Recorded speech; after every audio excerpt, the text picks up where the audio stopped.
everybody. Welcome back to the Dawn of Drones podcast. I'm Dawn Zoldi, your host and the CEO of P3 Tech Consulting. We've got Jason Crist, our guest from Class G, the CEO there, waving in the background as well. Happy 4th of July belated to all of our folks dialing in from the United States. We are kicking off a brand new month, the month of July, here on the podcast.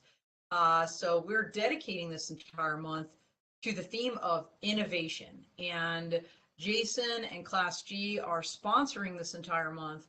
And when you hear about what he's doing and his ideas and his company, you're going to understand why innovation is really the perfect theme for Class G.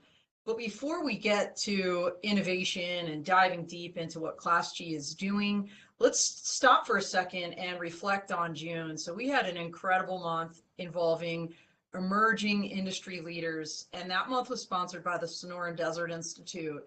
So if you missed any of those back episodes, either last month or frankly at any time, go back and watch them on YouTube. So DroneLife has a YouTube channel called DroneLife TV.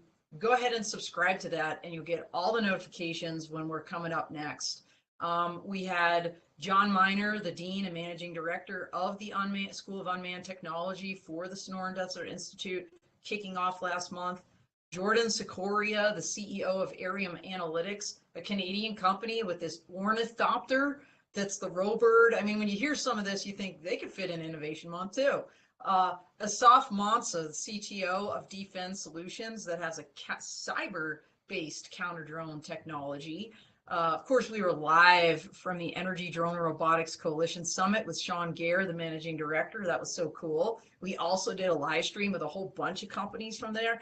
And then last week, I have to say, we broke all kinds of records, not surprisingly maybe, with the amazing Julie Garland, the CEO of Avtrain, that Ireland-based company that just got a $7 million Euro grant from the CESAR-3 research to do UTM in Ireland with a whole bunch of her partners. So, I mean, what an incredible month, and I'm really looking forward to this one. And so without further ado, let's jump into it with Jason. Jason, welcome to the podcast. Hello, Don. Thanks for having me. It's a pleasure to be on the show. Yeah, absolutely. So for those of you that don't know Jason, he's super humble.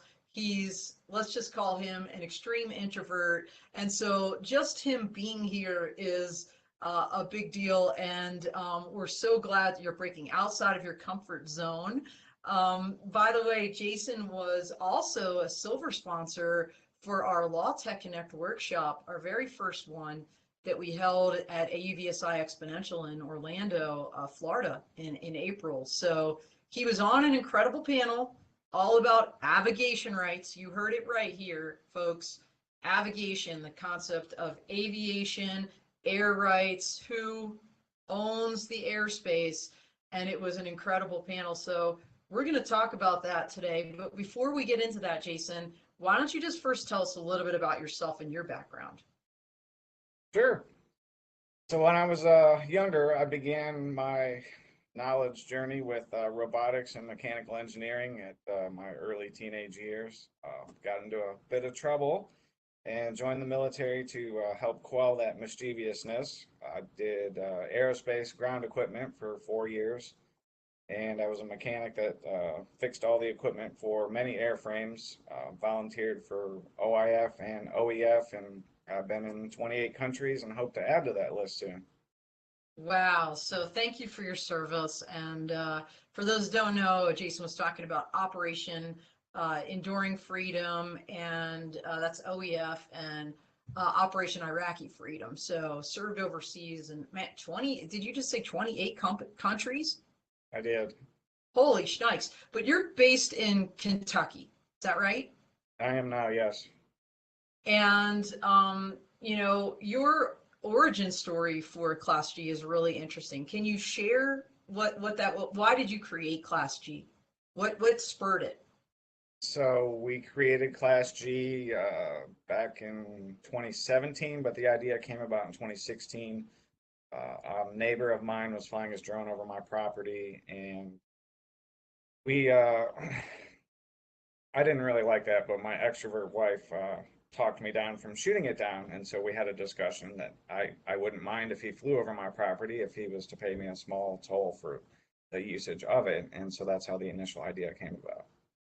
Wow. Okay, so let's break that down for a second. First of all, your extrovert wife, Anastasia, she's very much a part of your company, is that right?